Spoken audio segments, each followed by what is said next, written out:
Good evening and welcome to the channel. Hi Jay, I am in the YouTube chat. In fact, actually, I was just looking over my channel analytics. And I thought they were rather interesting. See, I don't think there was anything on the screen that... Nope, there's no... Oh, hold on. Let me hide the...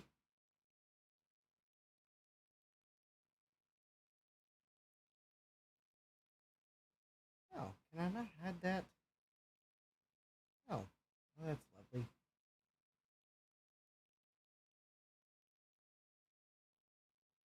Well, I was going to share something, but I cannot hide part of the screen.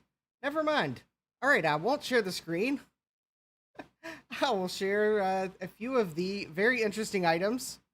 And by few, I really mean, well, apparently, my top video right now on YouTube is my Septandy video. And the ironic thing is, I don't have a Tandy. Yet I made a Septandy video reading a programming book, having people imagine using a Tandy, and apparently that's my #1 video right now with 32 views. And a not quite so close second would be my MacBook Air video replacing the thermal paste. And rounding out the top 3 is my Minty Synth repair video. Now, granted, if I go by average view duration, I'm not sure the Septandy video was quite so hot, but interestingly enough, that Minty Synth repair video, I think, is #1 on view duration, even though it's #3 on views. The Septandy video, actually, on view duration is, well, at least it's beating some of my Diablo gameplay videos on view duration. So it's got that.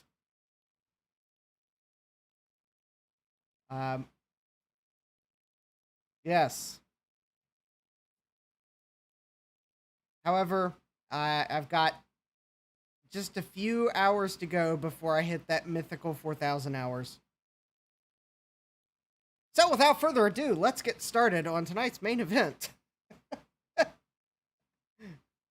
All right, so yesterday I assembled the voltage-controlled oscillator circuit of the XOXbox. And then after the stream, I went ahead and took my bin and put all the parts for the next step in the bin so that I did not have to go through the box on stream, because that makes for some really captivating watch hours. And I decided today that even though I kind of hinted at opening this box of Amiga stuff beside me, well, I felt like continuing the XOXbox build.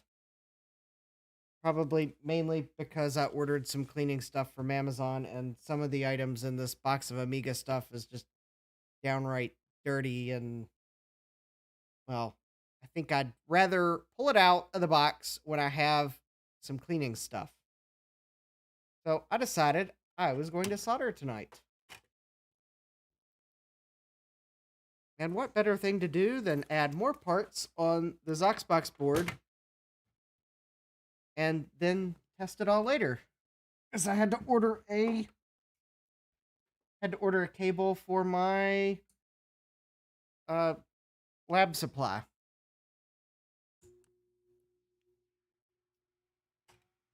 So got the soldering iron firing up. I got my little fume absorber on. You might notice or you might not notice, I have changed my camera placement slightly because I have moved my table camera up in anticipation of a new lens I've ordered, which has a slightly...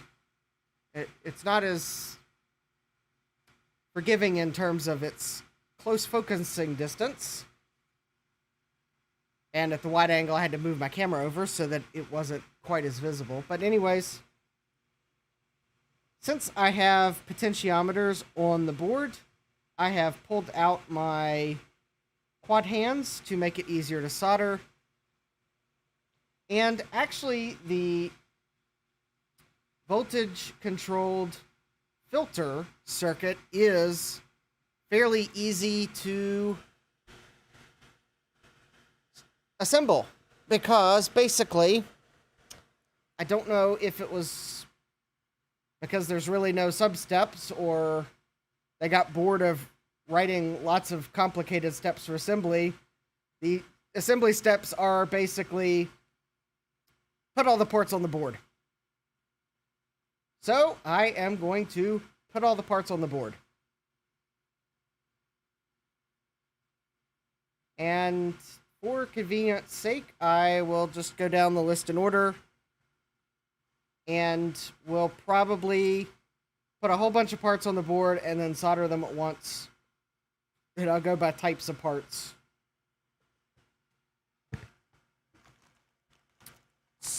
And luckily, in the bin, I believe I did put the parts in the bin in order, so I think this will hopefully go fairly smoothly. I also did note the voltage-controlled filter circuit is the circuit that gets the other two of the best beta transistors that I sorted out in a previous stream. So, luckily, after this circuit, I won't have to worry about the other uses of the 733p transistors, because everywhere else it doesn't really matter what the beta is so much. Last night we put one of the high beta ones on, and tonight's the other two. So our first component is a diode, and it is D24. And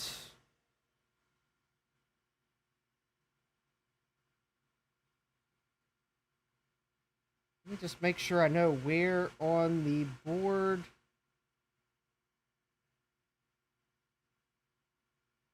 Okay. Just looking at the picture of the board. So D24, this is the quadrant of the board we'll be assembling. And D24 is in there somewhere, along with all the rest of the parts.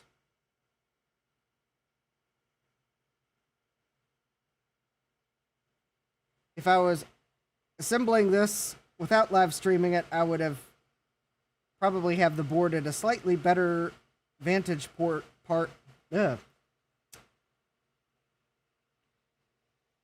D24.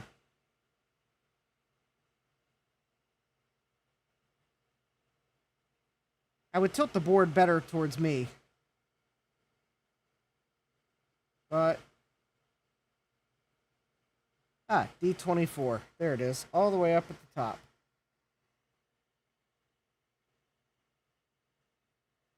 All right.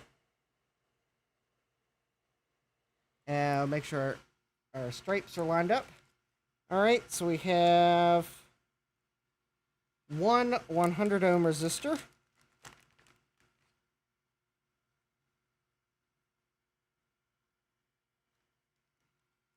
For this build, I am actually, I think for most of the resistors, I'm actually using 1% resistors, just because I was able to get them and they didn't cost anything. Actually, they were somewhat easier to find. They didn't really cost anything extra. Although in some of these cases, the precision resistor doesn't matter. In some cases, though, there are a few resistors where the extra precision will be a benefit. Let's see, R95.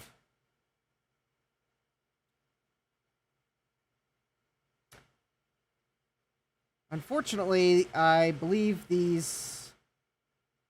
parts list is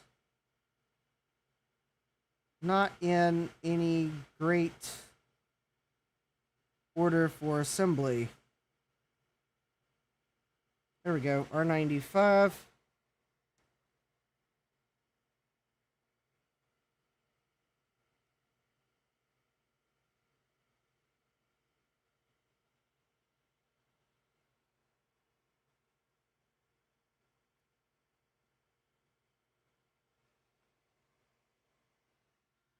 All right, and let's see, 2.2K ohm. There are 7.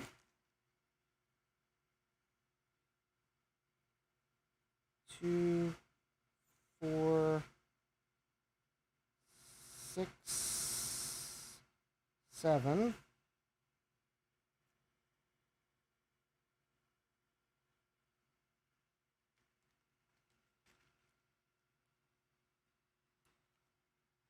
All right, so we got R67 through R71. All right, so there's R67.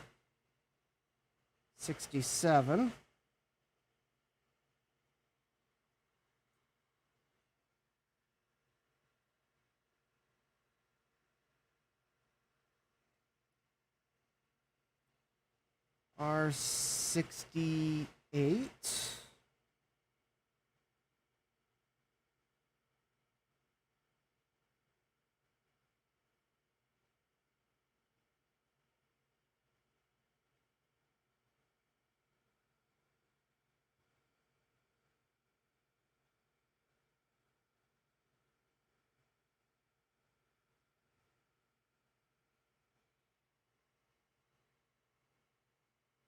R69.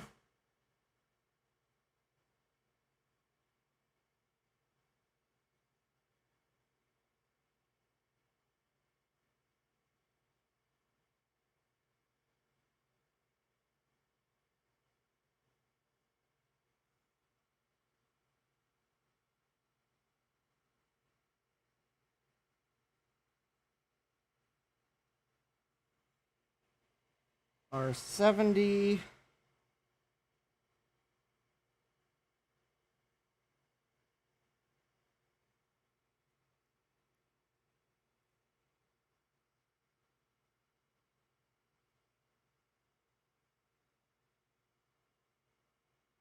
R71.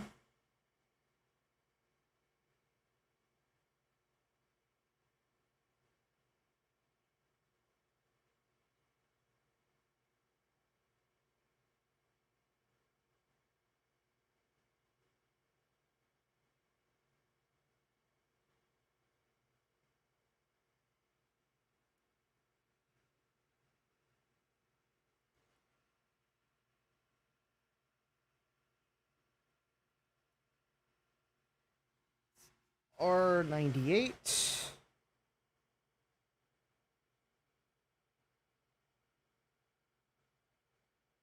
R99. R98.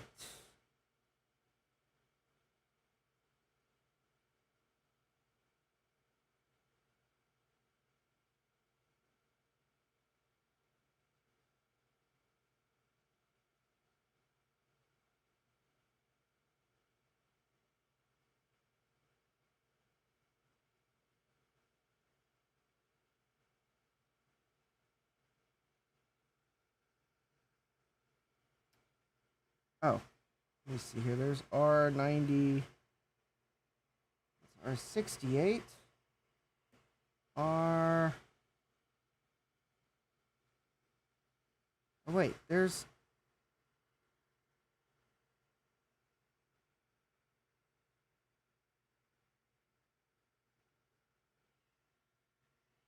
R9. Yeah, that's it right there. Wow.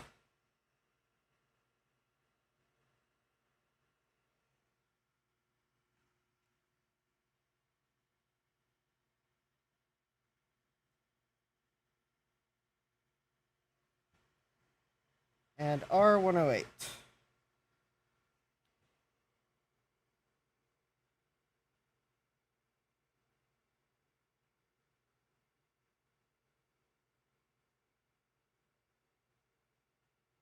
I'm just glad there's plenty of room in the case for all these components standing up on end. R108. Yep, right there it is.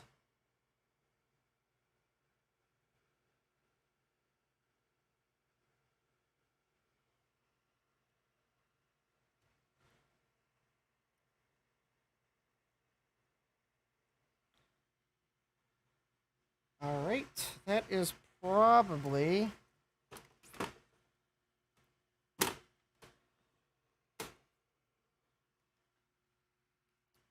enough components for one solder flip.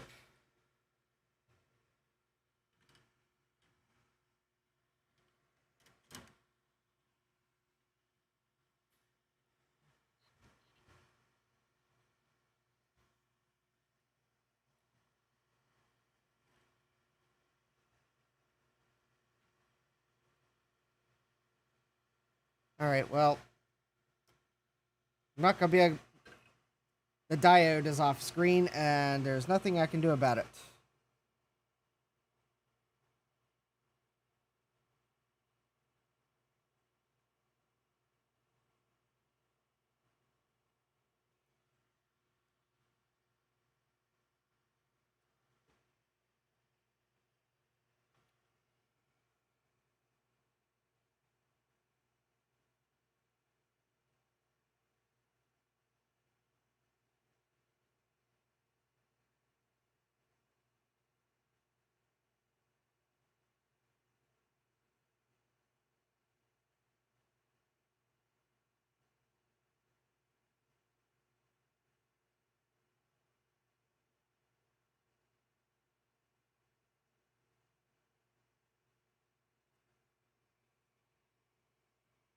Right?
Anyways, the solder I'm using tonight is Kester lead-free solder.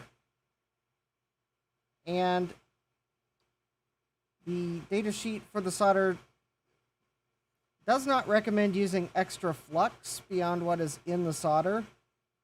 So that's why you might see me for these resistors and diodes and these simple components that are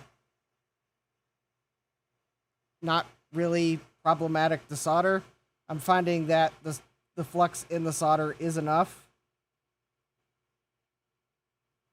But if I've got any... There are a few components you'll probably see me break out the flux and add a little extra, but...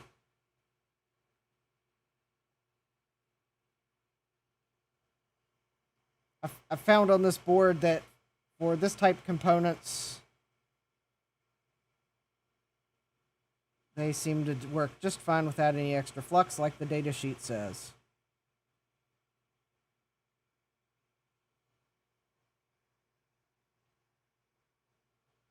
And I know there's some of you out there that hate lead-free solder. I can tell you, it can be a bit trickier to work with, but one thing I've found is not all lead-free solders are created equally. There are some out there that are just downright bad. And I can see why people don't like using lead-free solder after trying some of the bad formulations. But Kester makes good solder, so...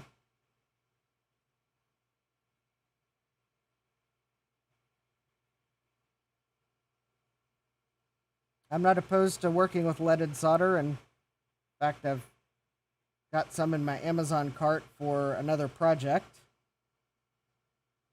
But for this project, I decided I would try lead-free, and it seems to be working pretty well. So, alright, let me just double check that all my components look pretty. I mean, as pretty as resistors that can't lay flat on the board look. And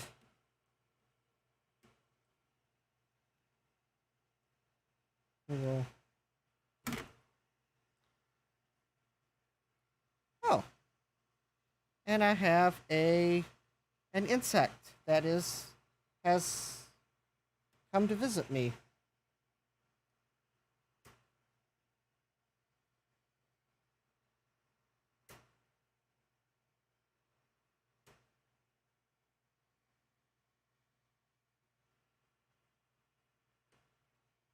I believe it is a mosquito.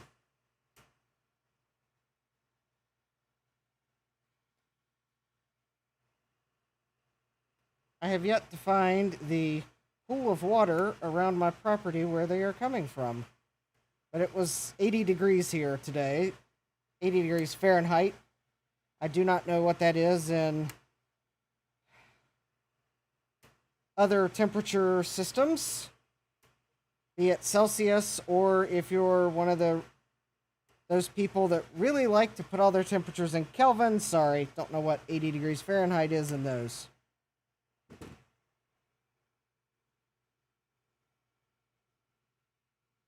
All right. Well, it does look like I could have maybe put a little more solder on that joint there.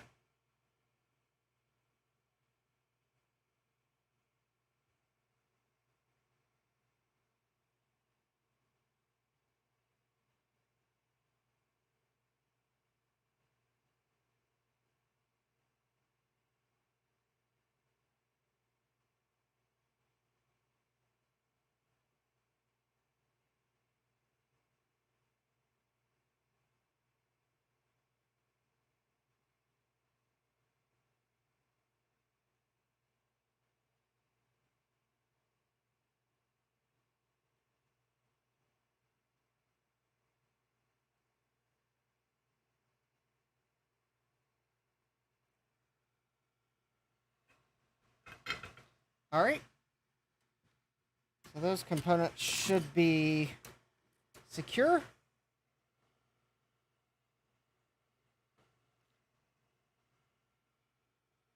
All right. We'll go to the next one. 10K resistor. Ah, we have 11 of them.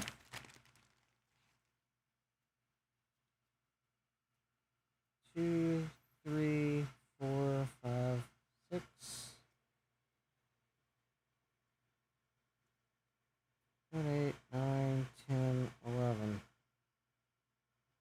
Every time I've gone outside, a mosquito seems to follow me in the house. Or I think they're mosquitoes. I don't know what else they are.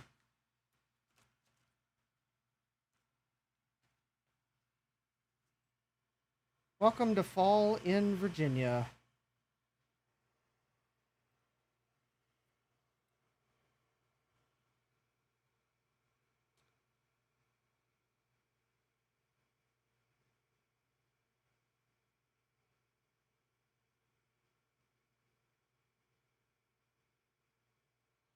R47.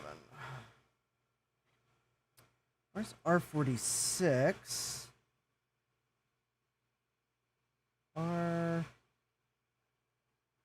Oh.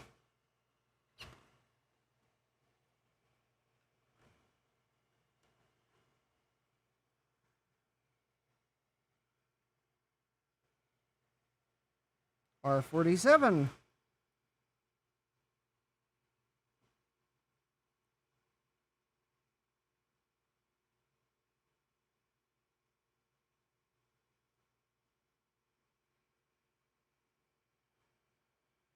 Weird. Oh, okay. R47. R61.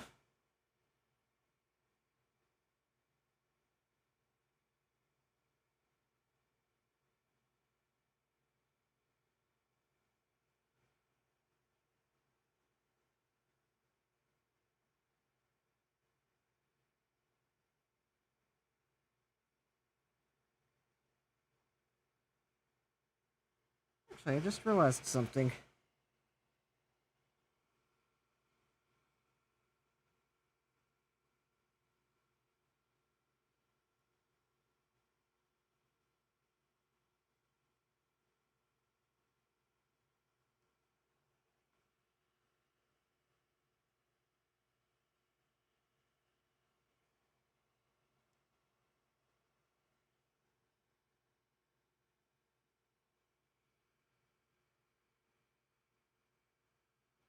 I just realized on these resistor pads, there's a circle on the silk screen. And I think that is possibly giving an indication of where they recommend the body of the resistor be. Oh well, haven't been following that very consistently because I just now noticed it.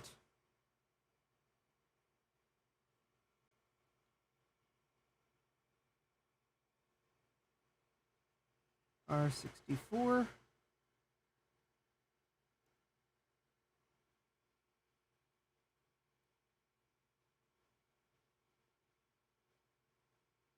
Although I think in a lot of cases there's enough room around these resistors that my lack of noticing will probably not cause any grief.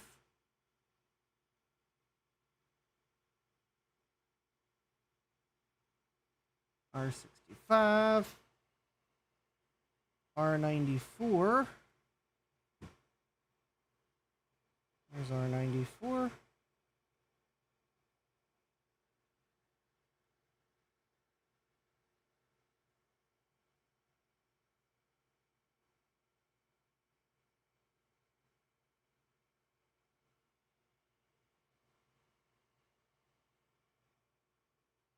And yeah, if you actually go look at the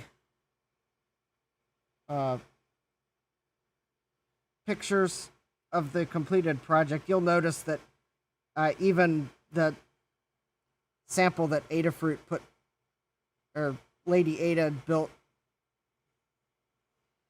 when she was making this, very few of the resistors are actually flat on the board. This is not something I'm doing just because I bought resistors that were too big. I think in many cases they just don't make through-hole resistors small enough in some of these sizes that the resistors could lay flat on the board and it not be like some ginormous board.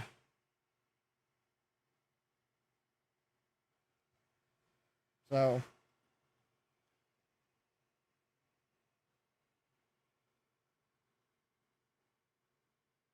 I suspect the Roland probably may have used surface mount resistors.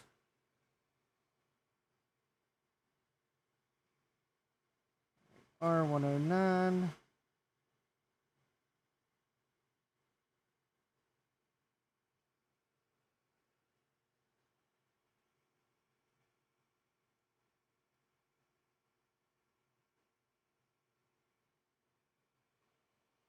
R112.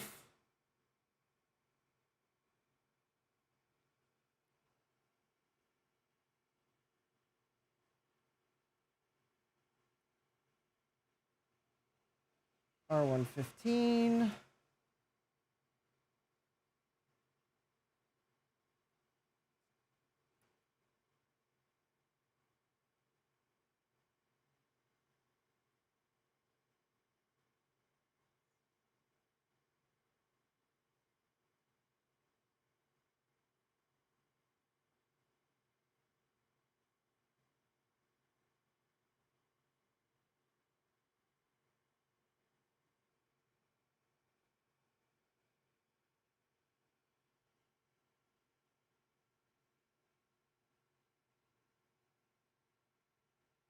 And R116. All right.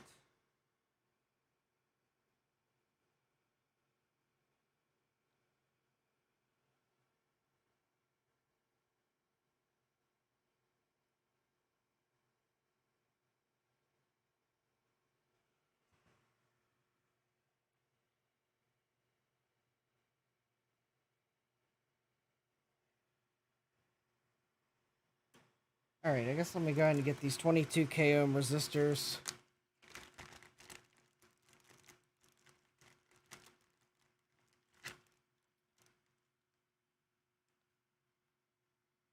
Trying to balance the... I don't want to flip this board over to solder each resistor separately, but I don't want to put so many different values down that if one would fall out, it would be really hard to figure out which one fell out. So, well, I'll just make sure that they don't fall out, because, I mean, yep, I could read the stripes of the resistors if it came down to it. So these two are 110 and 111.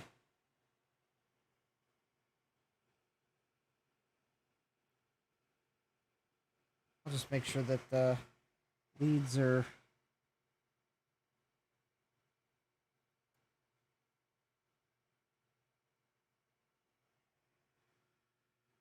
Well, the other thing is I'll turn it over slow enough so that if one is loose, I'll have a higher likelihood of noticing. All right.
Oh, well, all right.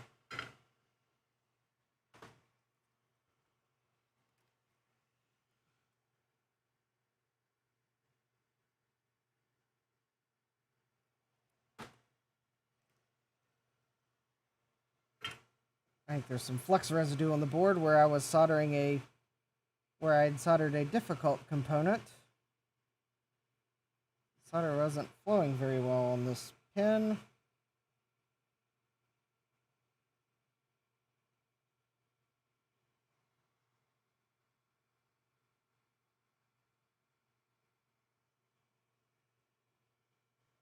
Oh, I may have to check that again after the...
Yeah, a few more pins to go. I kind of need to clip some that I've already soldered so I can get into some of these other pins.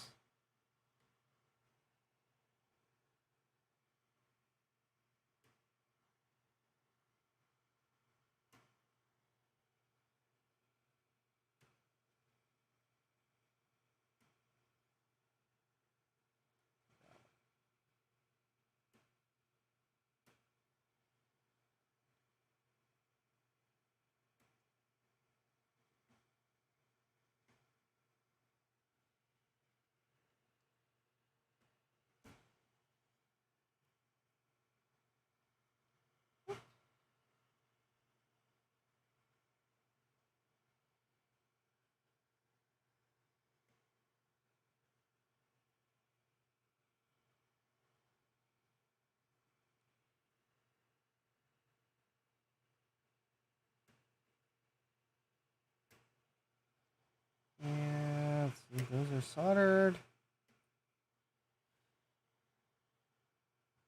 All right. First, I need to touch that one up.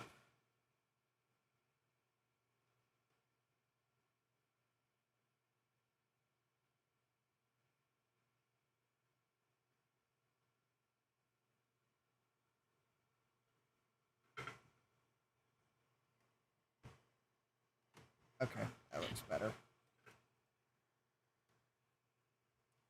It's looking like I did not have that soldered.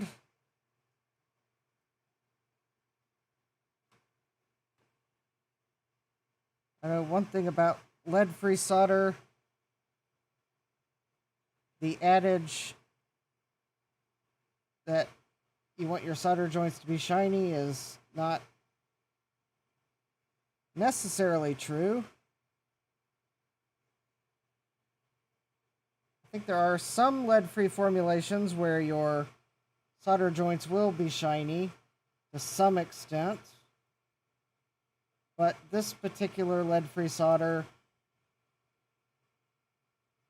the solder joints are a dull matte. But that is just the way they look.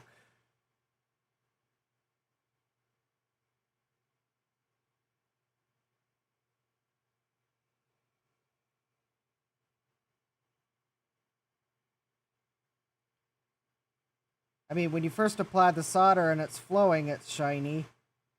But then as soon as the solder cools to the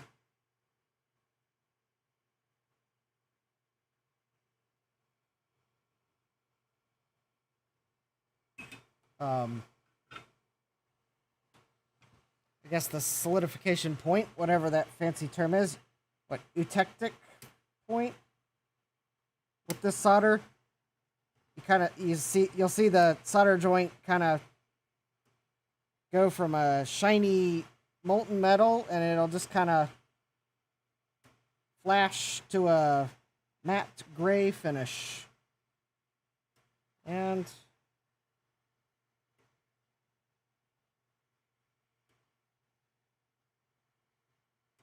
in fact, I think with the solder, if it stayed shiny, then, well, you're probably still applying a heat source.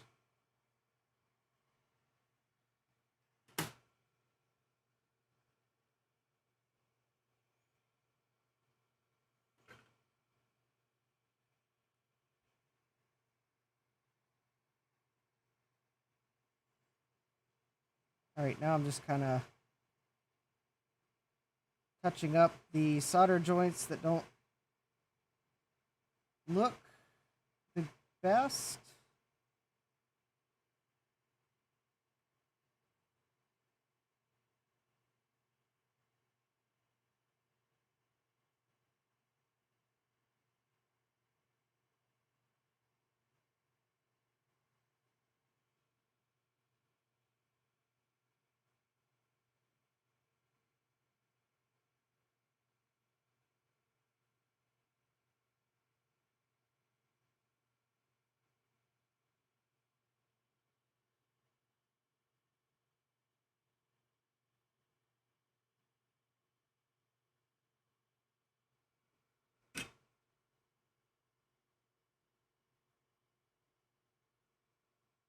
All right.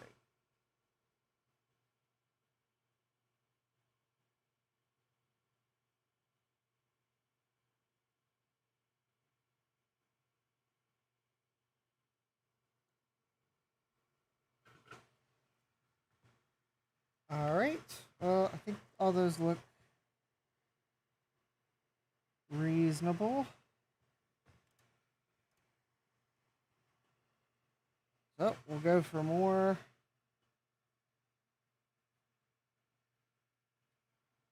All right. 47 k ohm. R46.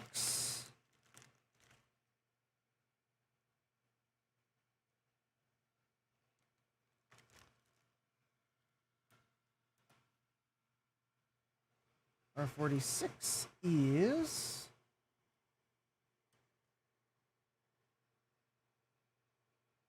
there it is.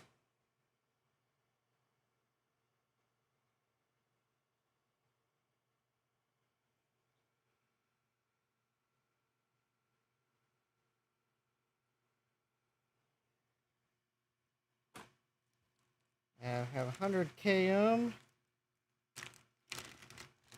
There's 6 of them.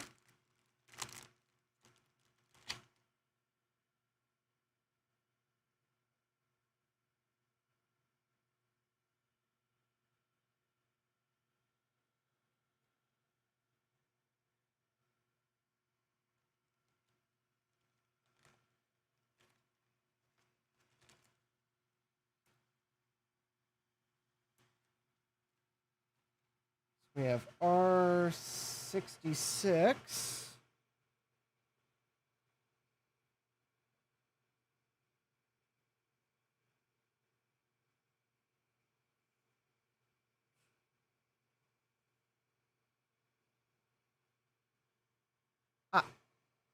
There it is.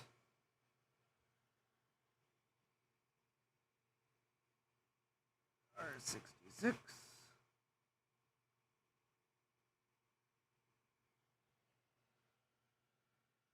R72.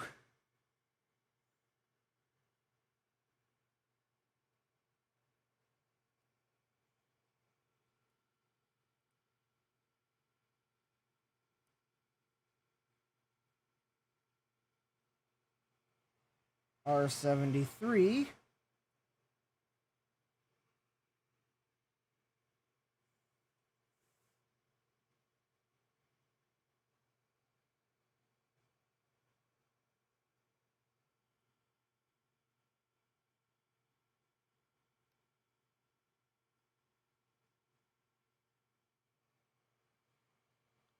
R99.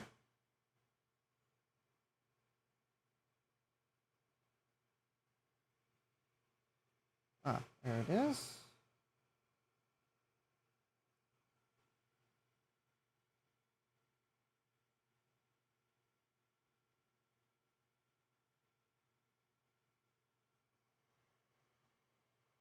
R113 and R114. R113. Right, well, there's R113.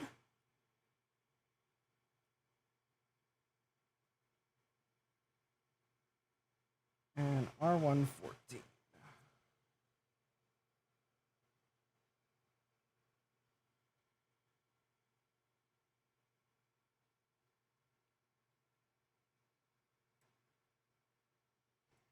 And last but not least, for resistors,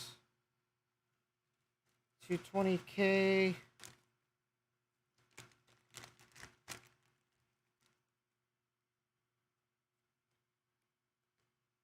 R62 and R63.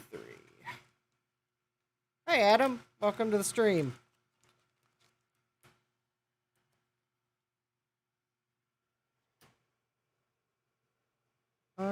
Up, there we go. R62.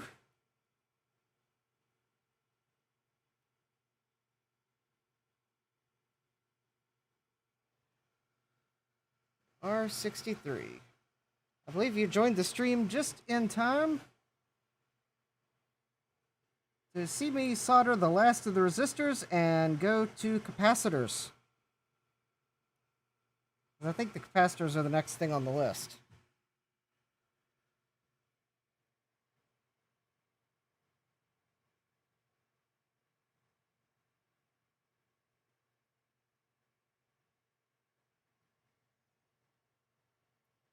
Just make sure I got these leads bent enough so that they don't fall out.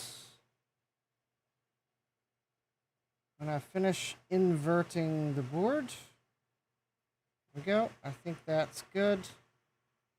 And all right.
get all of them?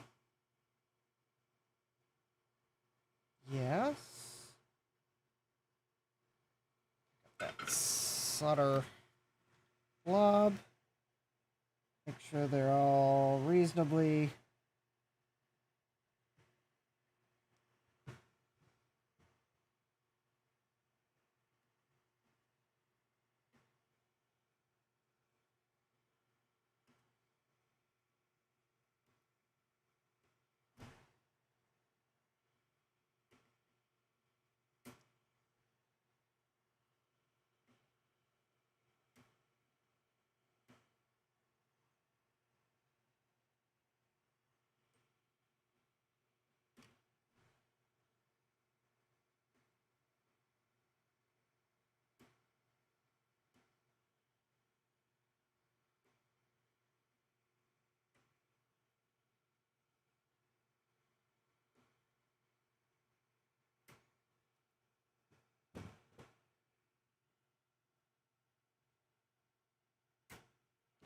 all right, there we go. So I believe that is all of the resistors that are in the section.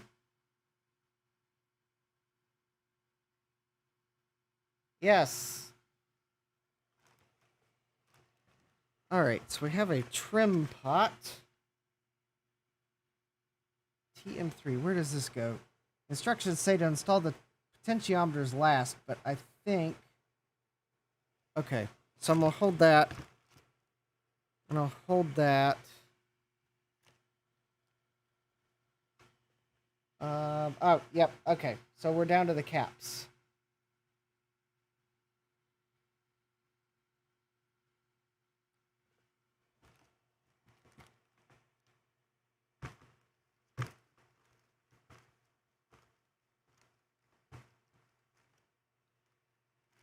Oh, that's not a capacitor. All right.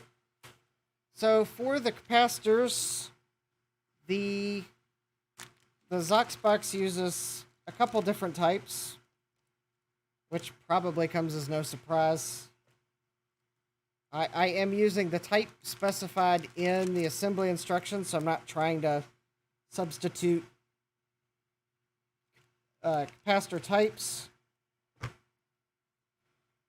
In fact, I think it uses some of each of the major types of capacitors. But today, the section I'm working on uses polyester capacitors and electrolytics. There are two tantalums somewhere, but have not assembled that part of the board yet. So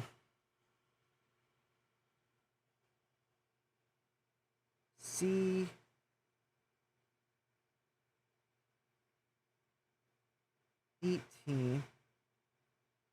Also, I remember when I ordered these capacitors, I tried to get capacitors that matched, but there were a few of the capacitors that did not come in the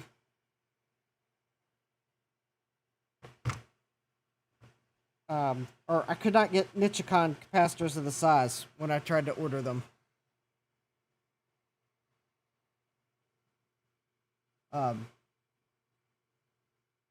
Granted, I ordered the capacitors several years ago, so I'm sure the problem's only intensified.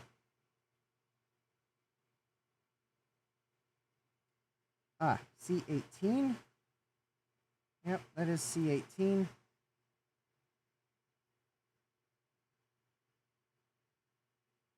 Because that capacitor is just a little bit bigger than the one I would have wanted to order.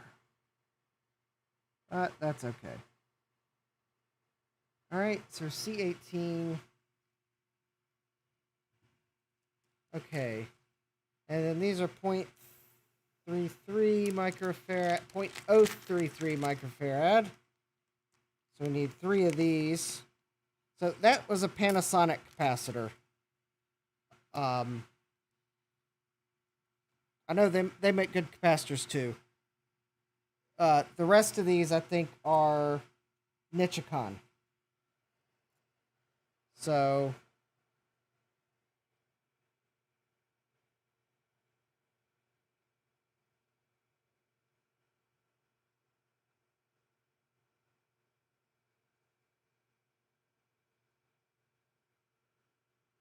19.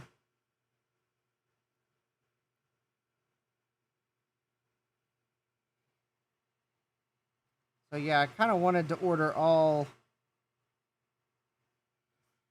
the ones that match that one there, but in a few cases that just didn't work out. There's C19, C24, and C26. C24.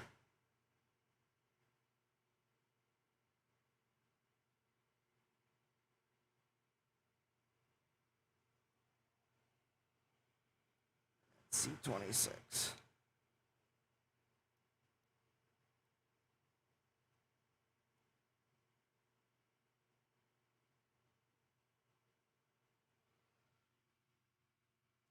All right, and these are 0.1 microfarad. And I need 2 of these.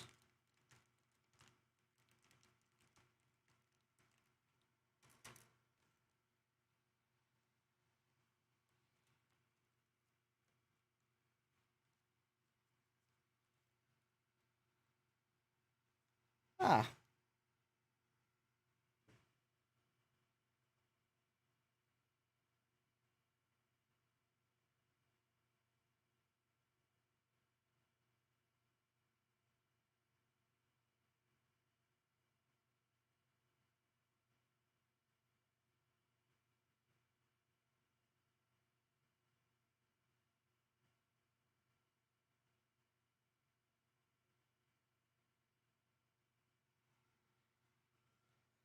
Yep.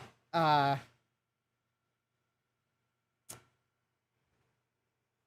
and I ordered these like several years ago. Because I think because in a lot of cases I was trying to order the parts that Adafruit used, and barring that, I just tried to order, well, as close as I could, but I guess because I wanted the board to look pretty, I guess I wanted it to be kind of art as well as music. I was trying to stick with same families. So hopefully I don't need to order some of these capacitors, because some of these are actually, Nichicon discontinued the series since I ordered them. And I don't think it had anything to do with the pandemic, because I think they were going to, these were obsolete parts when I ordered them, so. Alright, so these are Nichicon Gold audio grade capacitors. So let's see, this one goes C16 and C30.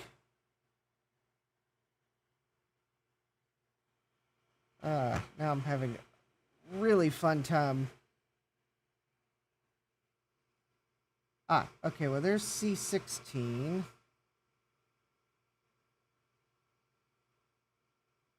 Oh, yeah. Yeah,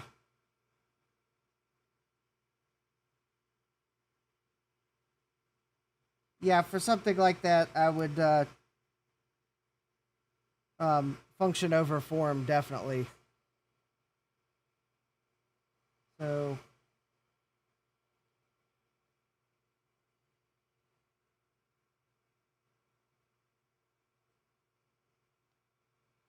well, and in some cases I was trying to stick to the same parts because as you could tell from some of the way some of these parts fit, there are some places where the board is really not as forgiving for having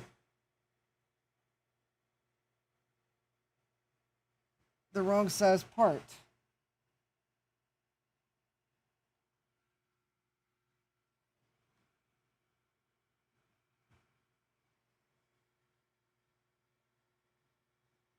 All right. Let me go ahead and put one more in. This is a 47 microfarad. It goes in C28. And then I'm going to solder what I have before I install the next one. So, because there's multiple of the same value. C28.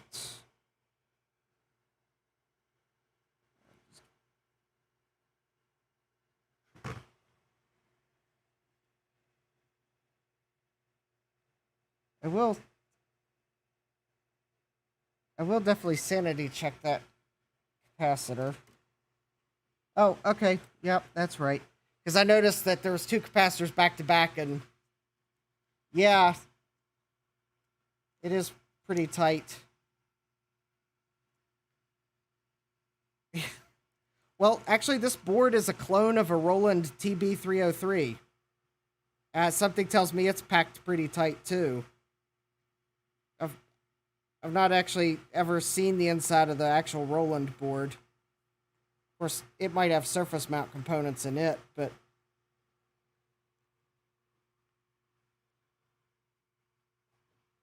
it might not, given when it was built.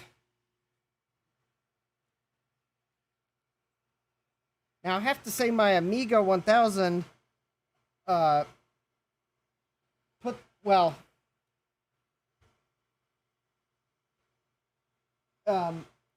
it's the opposite of this board, because it is like there is so much space around everything, and in fact it's almost wasteful how big the PCB is in it.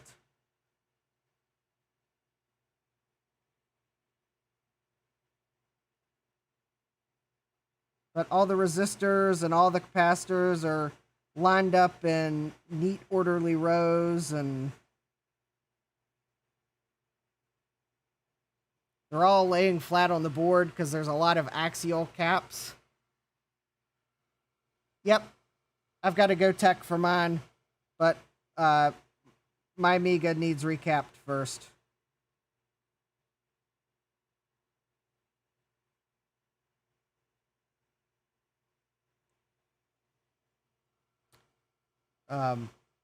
In fact, I'm not even going to try to power it up until I recap the power supply.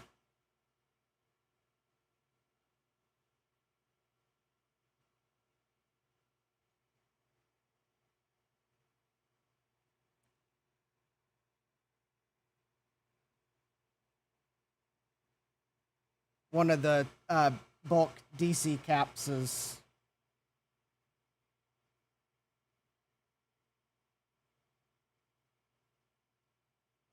has seen better days.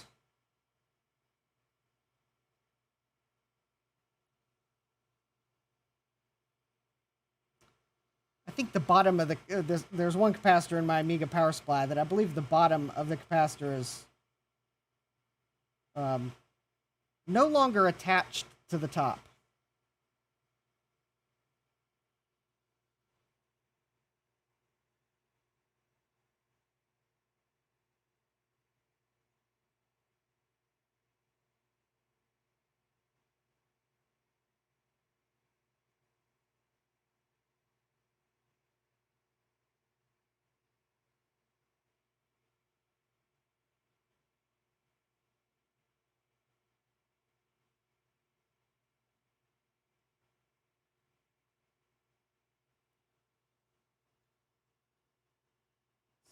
Here.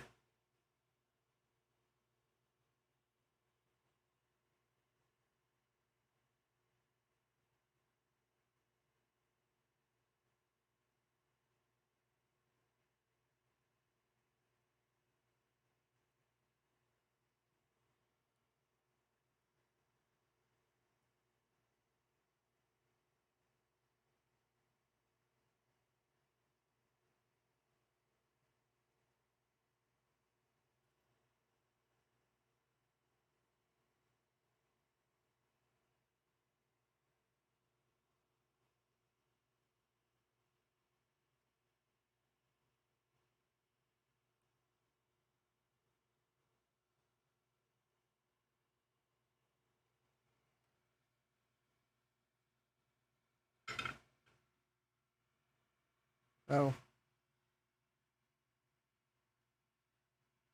yep. Well, the Amiga 1000 I have was sitting in a Virginia attic for decades.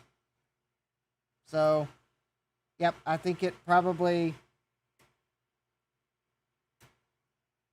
disintegrated in storage because it doesn't look like it. It doesn't look like damage I would expect if it blew during operation. It looks like thermal cycling disintegrated it. But yeah, I know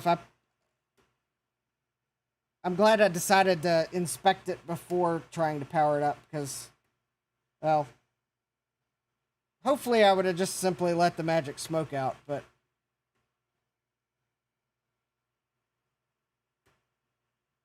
I'm going to recap the Amiga too, but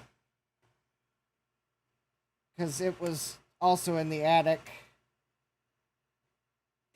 Or at least I'm going to get the electrolytics that are on it.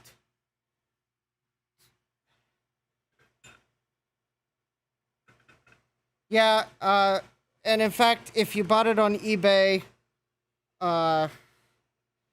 sometimes I think untested is seller code word for tested and didn't work, but we think you'll pay more if we tell you we didn't test it.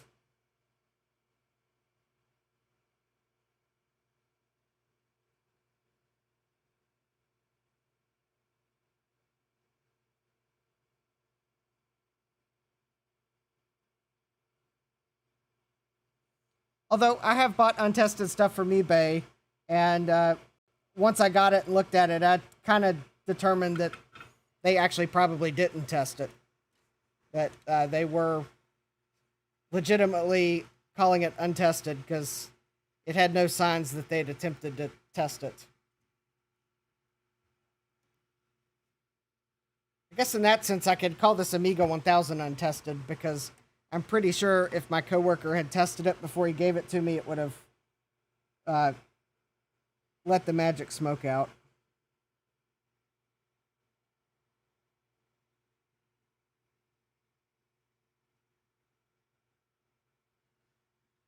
Although, for those of you on the stream, I will... Oh, Facebook Marketplace. Well...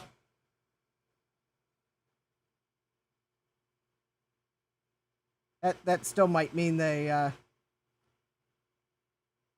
tested it and it didn't work. All right. These are 1 microfarad caps that go on next. There's 7 of them. 1, 2, 3, 4, 5, 6, 7. But actually, as a spoiler, for those of you that are actually on the stream, yesterday during my stream, I mentioned I had a box of Amiga goodies. When I had originally received the Amiga, you might remember, if you saw that stream, I was lamenting that I did not have a keyboard or mouse. Spoiler alert, I do actually have a keyboard and mouse now. That's 2 of the items in the box of Amiga stuff that my coworker found.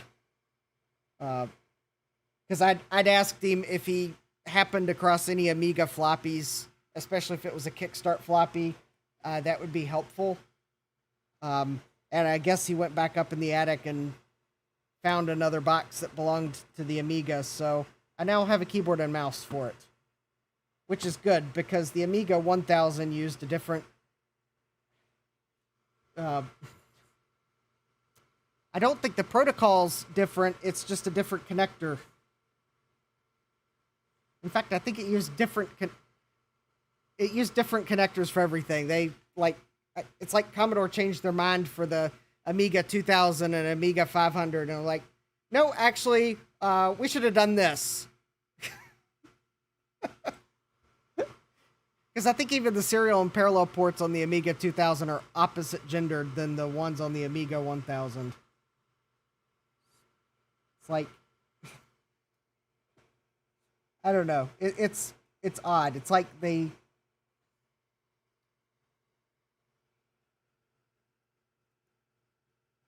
I don't know if that's maybe because the industry standardized after they released the Amiga 1000 and they went with the more standard serial and parallel port genders, or what, but it's like they changed their mind, and the Amiga 2000 is completely opposite. And I think the keyboard has a completely different connector. It's not an RJ11 style. And I don't remember if it's a DIN connector or what. All right, well, we'll see you later, Adam. Thanks for stopping by.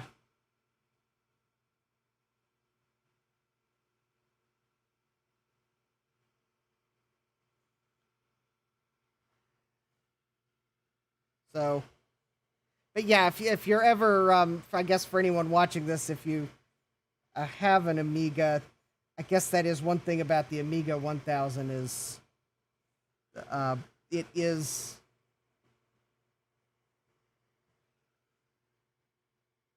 a lot of things will actually work with it with an adapter.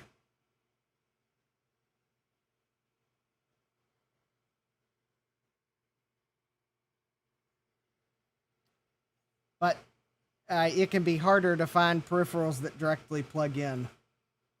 Although in some cases, though, I've actually run across the opposite problem where there are certain peripherals that the manufacturer designed for the Amiga 1000, and then the 2000 came out, and they fixed their product by including a gender changer in the box. I forget what it was. I forget what product it was that I saw that on. I think it was like some sort of image capture device, but I saw one on an eBay auction as I was just browsing Amiga stuff, and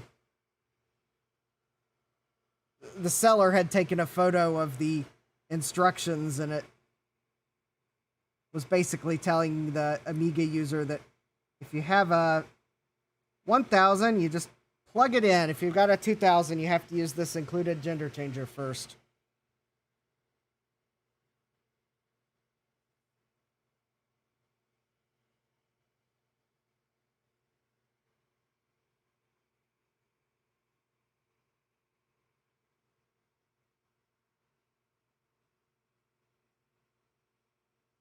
But yes, it's kind of like the Amiga 1000 definitely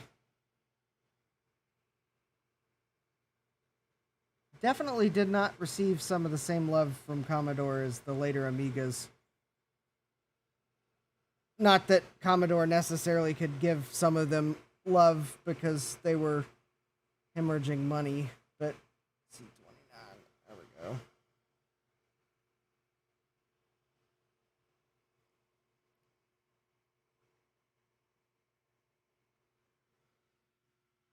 All right, are those all the capacitors?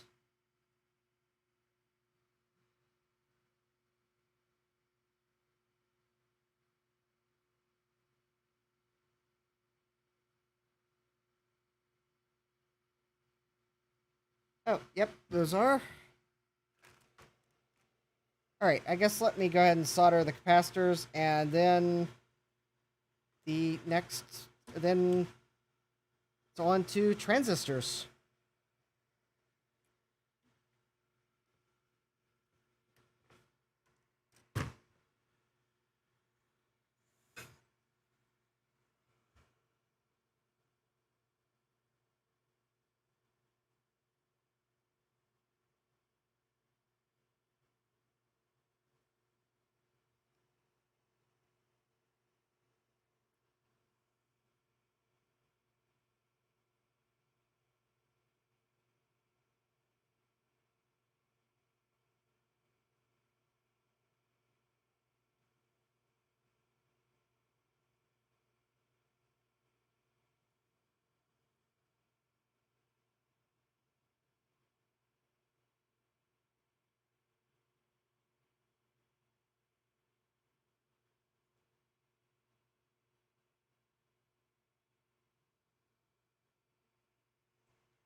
All right.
Just touching up a few solder joints.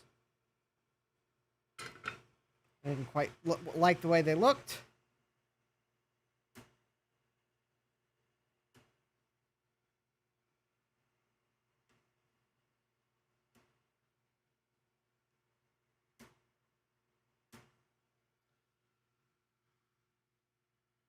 Yep.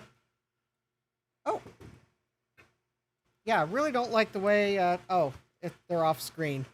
There's one capacitor that I really don't like the way the solder joints look because I forgot to solder them.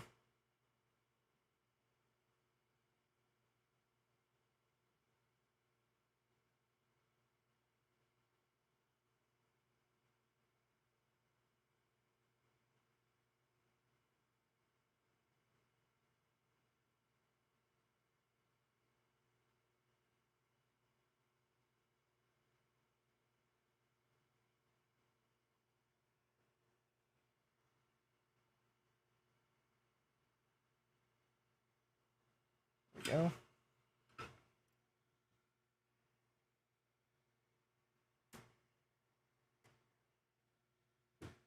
All right. Now, of course, one thing that you might have in the back of your mind if you're watching this stream is, would I recommend you build one of these for yourself now? And, well, I think my answer would have to be no, because there are so many parts for this project that have been discontinued. It was difficult to find them all when I ordered parts 4 years ago. Yeah, that's how long this project has been sitting waiting for me to put it together.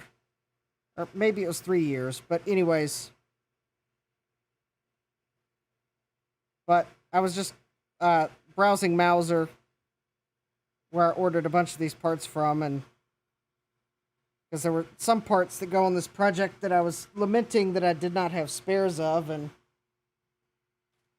was considering ordering spares, and, well, some of the parts have been that I ordered are now discontinued.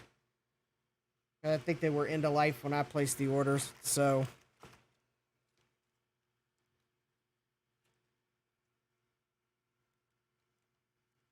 All right, so the next section is transistors. So I'm pulling out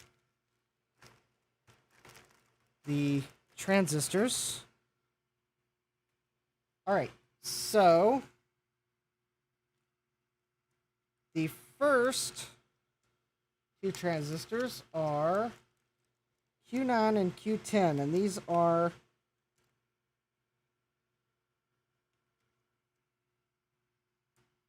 special transistors. These are two of the transistors that I measured as having a beta of over 300. So Q9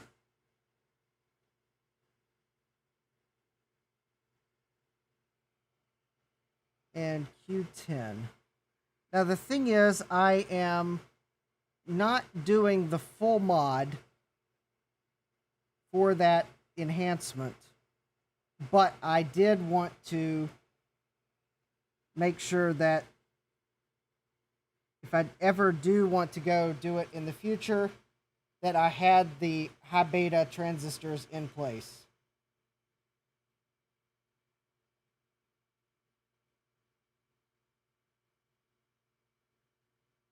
Now, granted, these transistors are still in production, so I could order more, but the ones I'm using, though, are vintage. I mean, they're vintage parts. But I tested them as working, so...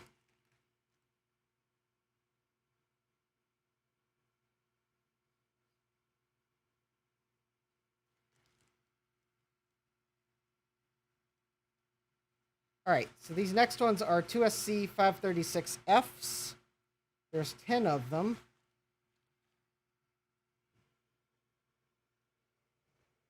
And so Q11. I don't know if these are still in production, but if they're not, I believe there are pin compatible transistors that could take their place.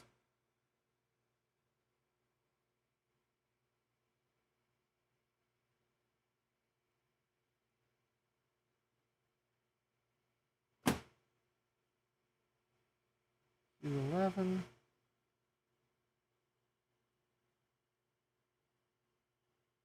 Well, if I can. Q11.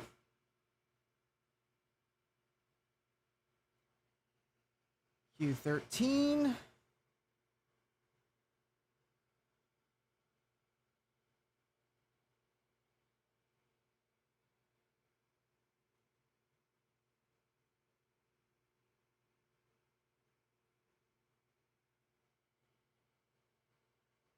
Q14.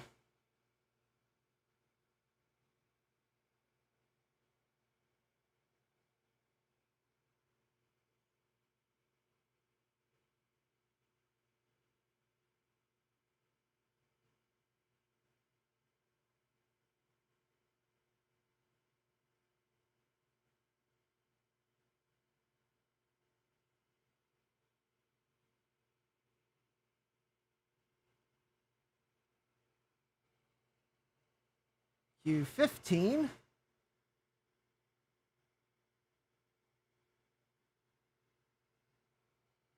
Q16.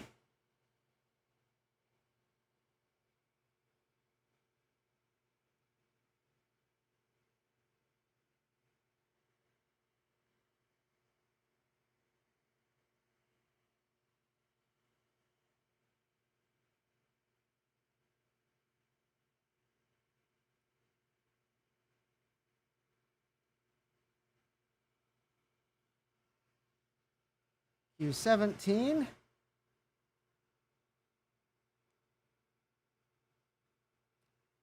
You know, you'd think Q is everywhere in this section of the board.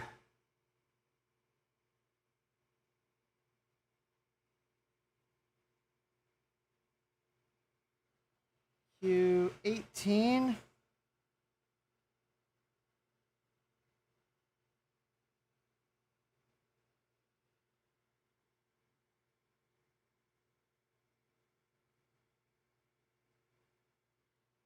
Q19.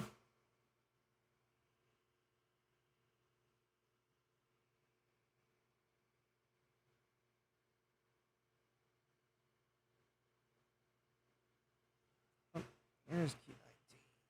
Oh, there it is. All right. Q19.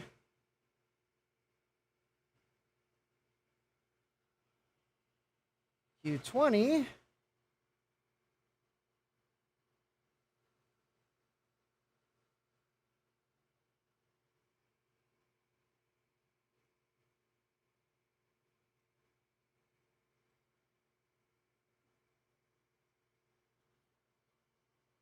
Q23.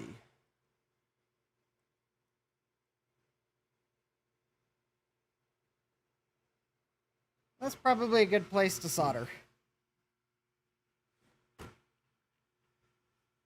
Given the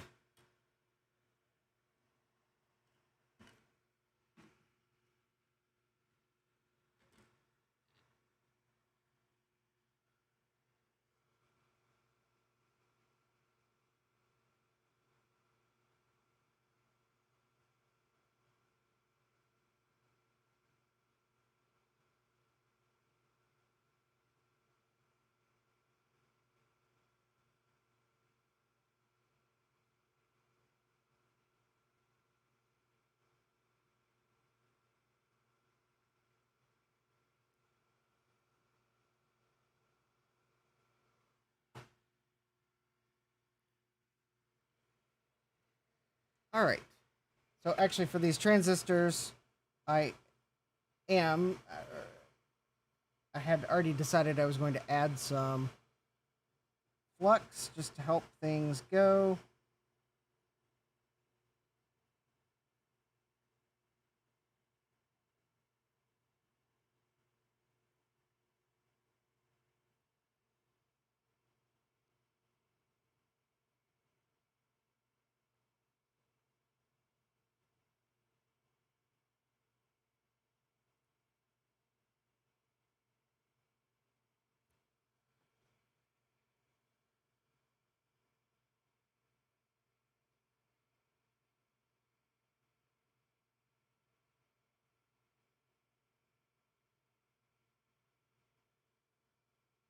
Mainly for these, I wanted to minimize the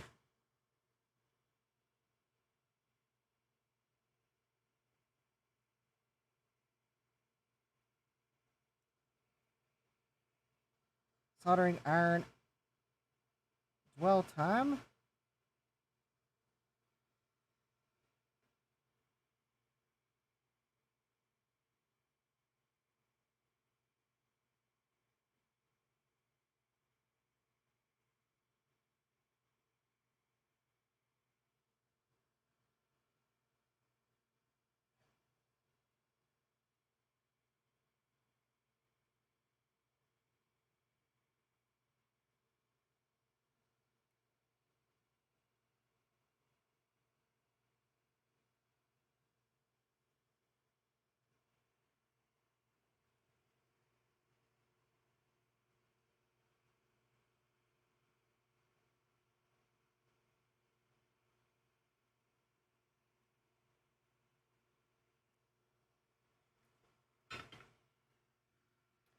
Because I believe these transistors are, well, put it this way, they're not roast compliant.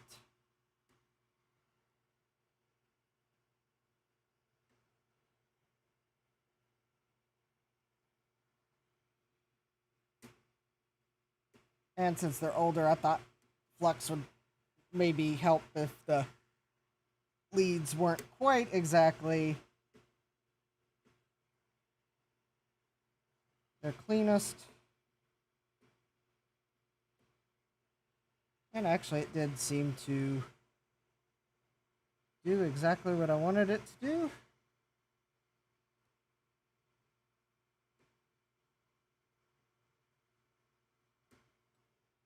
Alright, so I just trimmed some of the legs so I could actually get in with the soldering iron.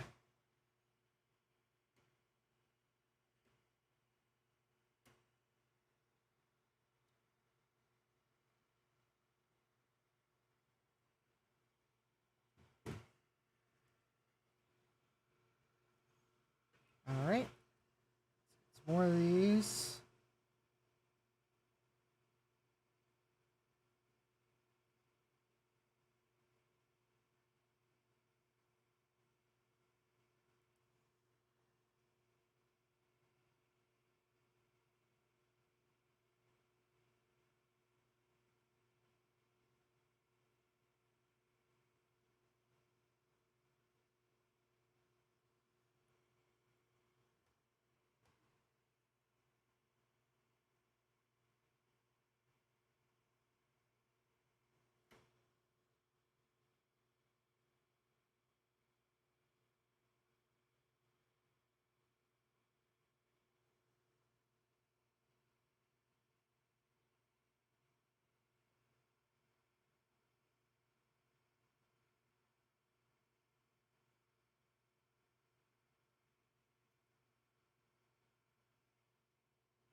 All right. I think I got all of them soldered.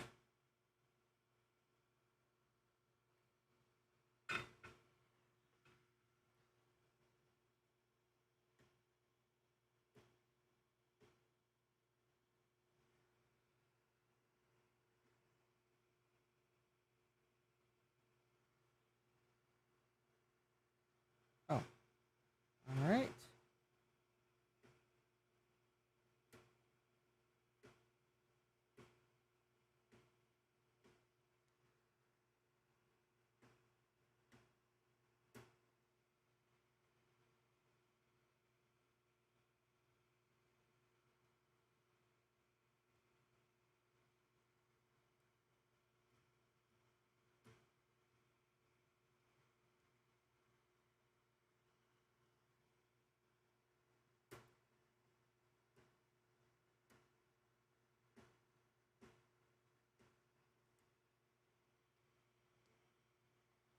All right, now we got some more even funner transistors.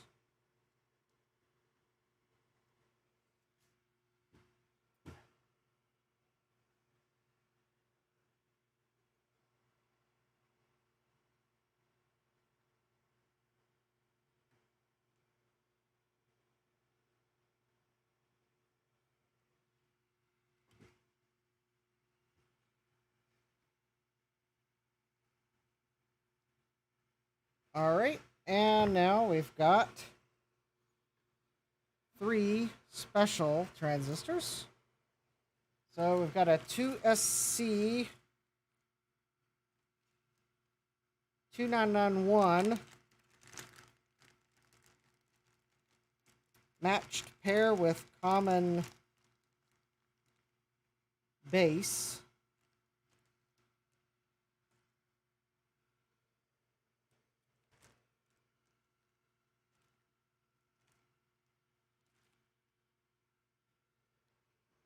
SC2291.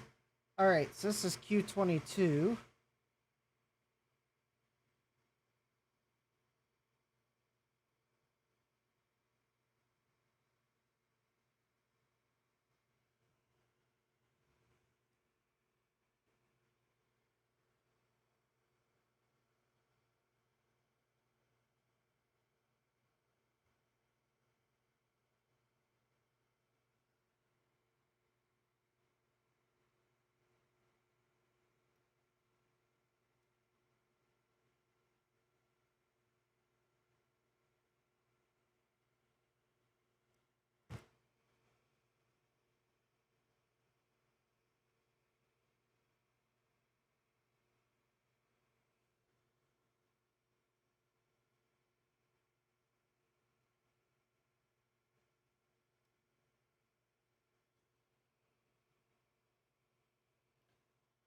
I think I'm discovering that no matter how they listed these parts, there's always going to be something that would be really difficult to put in. All right, so that's Q22. All right, and I should have 2 SC1583s that are matched pairs with common emitters. 1583, 1583. All right. Q12 and Q21.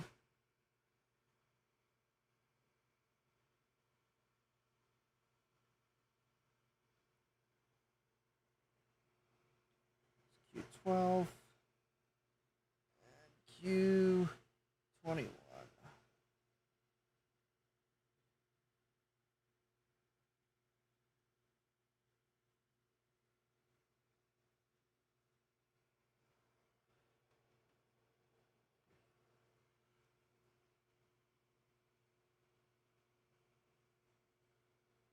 I'll use a spudger to kind of guide.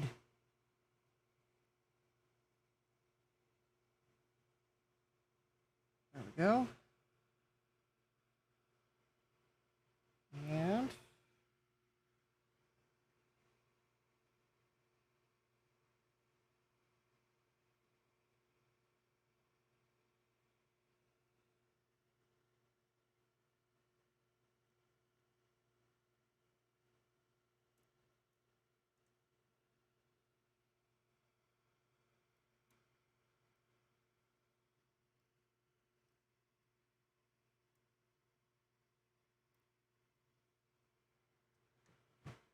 turn that a little more towards me so I can see it. Let's see. 1, 2.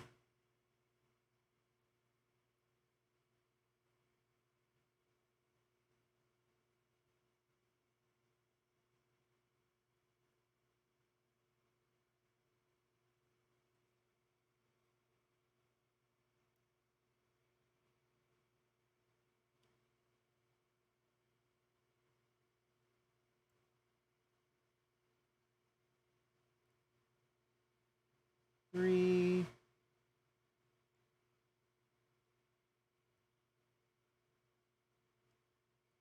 4, 5.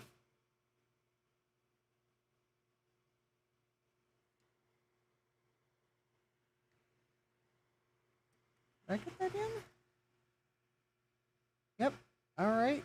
Got those in, and I think that all that's left after that are the, yes, the potentiometers, which I guess I'm going to go ahead and get,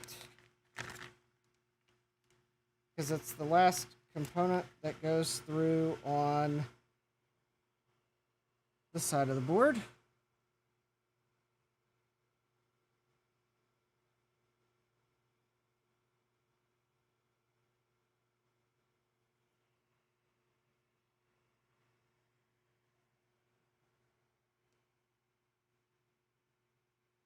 There we go. So I'll go ahead and get it.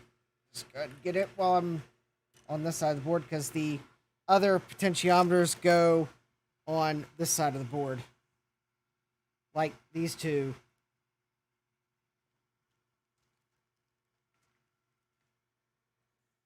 All right. So these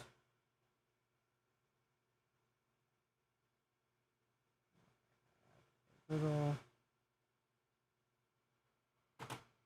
flux 2.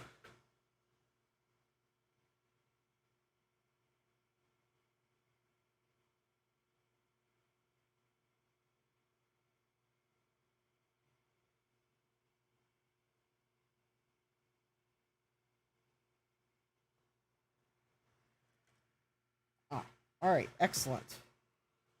That potentiometer is nice and flush with the board.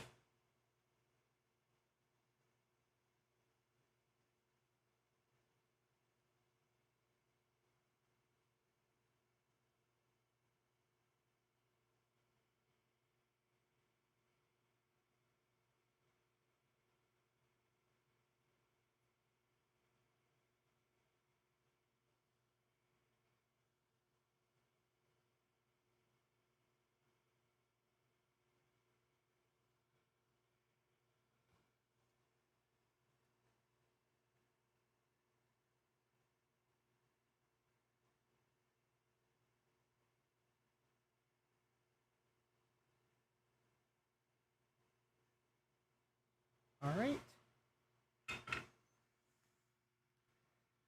And now we've got put the leads. Yep.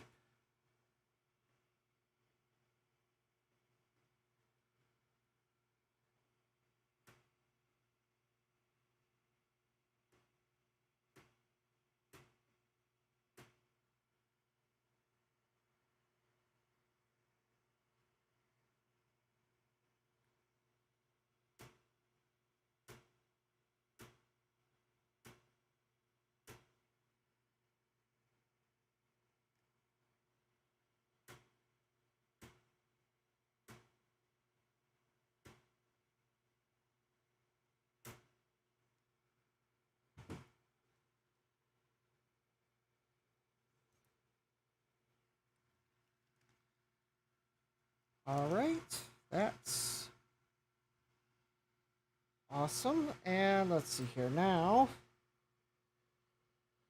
The two potentiometers I need to install are... Oh, I need to install 3. All right. So this one is VR4.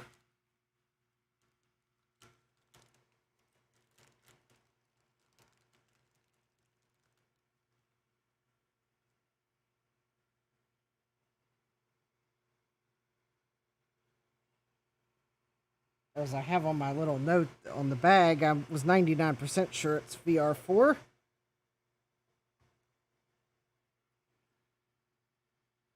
It was the only potentiometer I had left after I figured out where the other ones went. And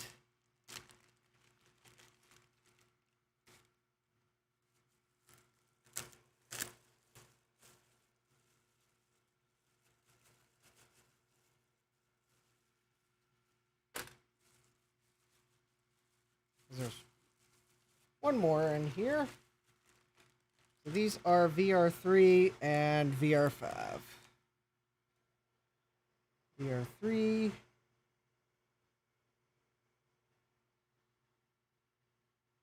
And VR5.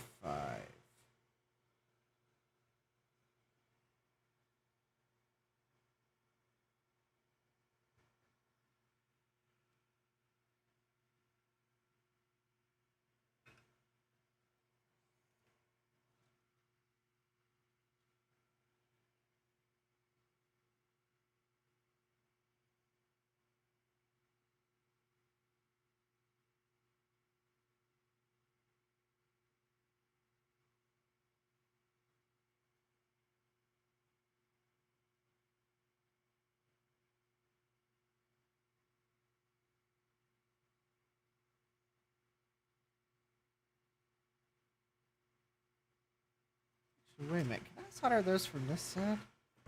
Actually, I bet I can solder those pins from this side.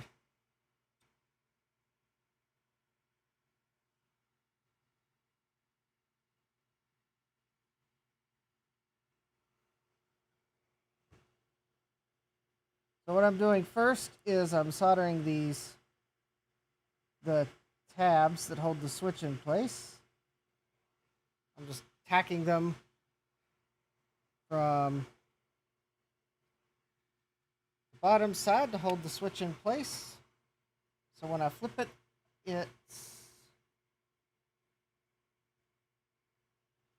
and you might have noticed I switched to my wider lead-free solder. Same formulation, it's just a thicker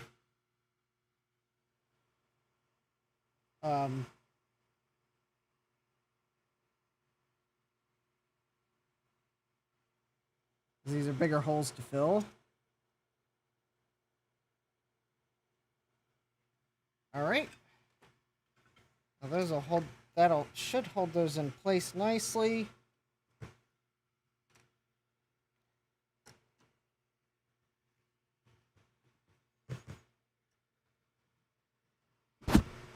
So I will.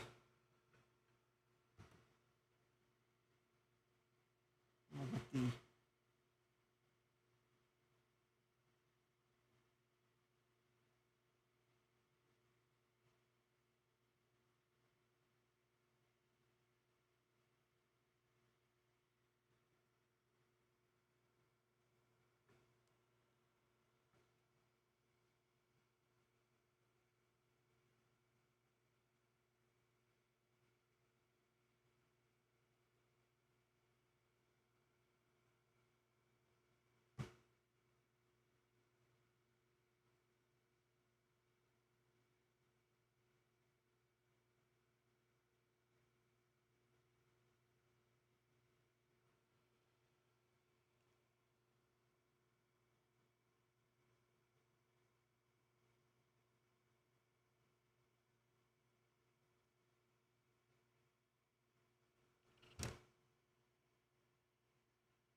And then I'll come back and get these clips. They hold the potentiometer in place.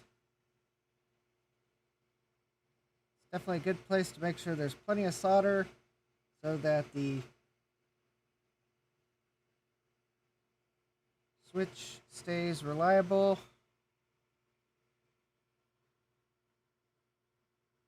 Or its potentiometers.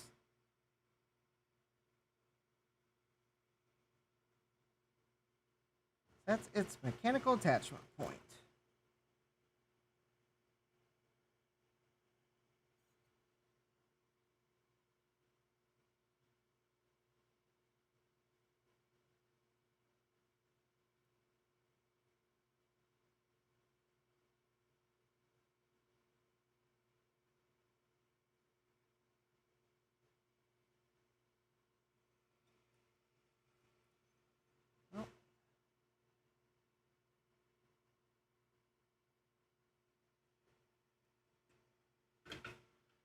All right, and now let me inspect what I just did. Okay, it looks like I soldered the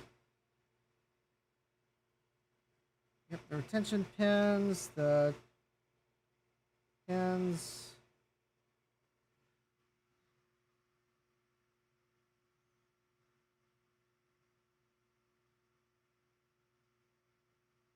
All right, and that is the voltage controlled filter, which works in tandem with the voltage controlled oscillator, because I think as the description says, so the voltage controlled oscillator deals with your wave, but the voltage controlled frequency or voltage controlled filter creates the high frequency sub oscillations, which I think has to do with the resonance. So, very important feature, and I think that's why there's so many transistors and capacitors and whatnot for the filtering and resonance making.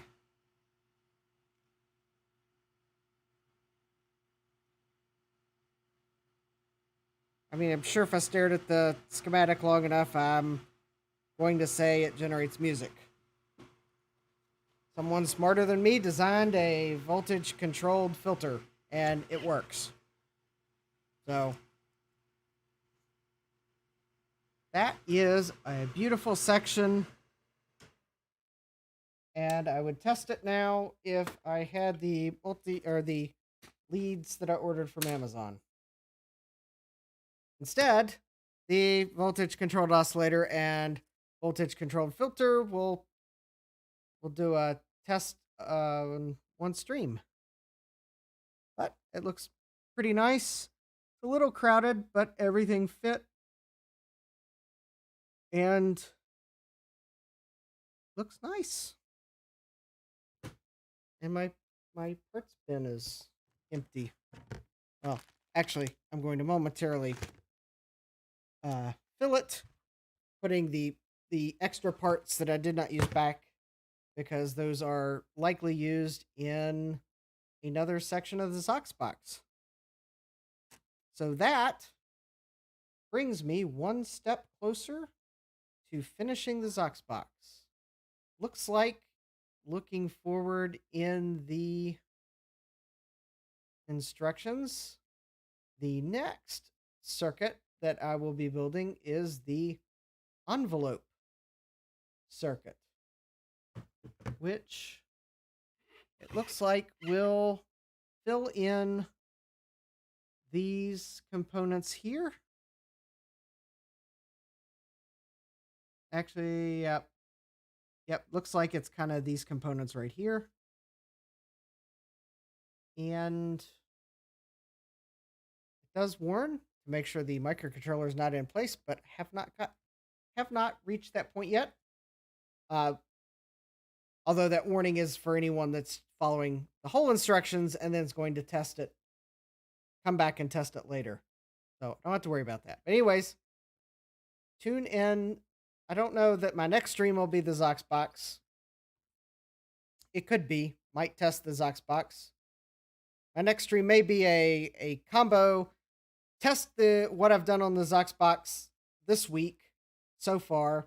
And maybe we'll finally open the box of stuff, because I think at least some of the cleaning stuff I ordered from Amazon will be in by Wednesday evening. So that might make a good point. Or maybe I'll feel like making a bigger mess that I can't properly clean up. Who knows? Whatever Wednesday. Maybe make a mess Wednesday. I'm sure some cleaning company will sponsor that. But until then, if you like cool builds like this, you'll drop me a follow on Twitch or subscribe on YouTube. Ring that bell icon so that you're notified when I go live. I do try to schedule it at least a little bit in advance on YouTube. I know yesterday it didn't work. Today I at least remembered to schedule it a little bit before the stream. Maybe for Wednesday's stream, I will decide what I'm going to do soon enough that I'll give you even more notice.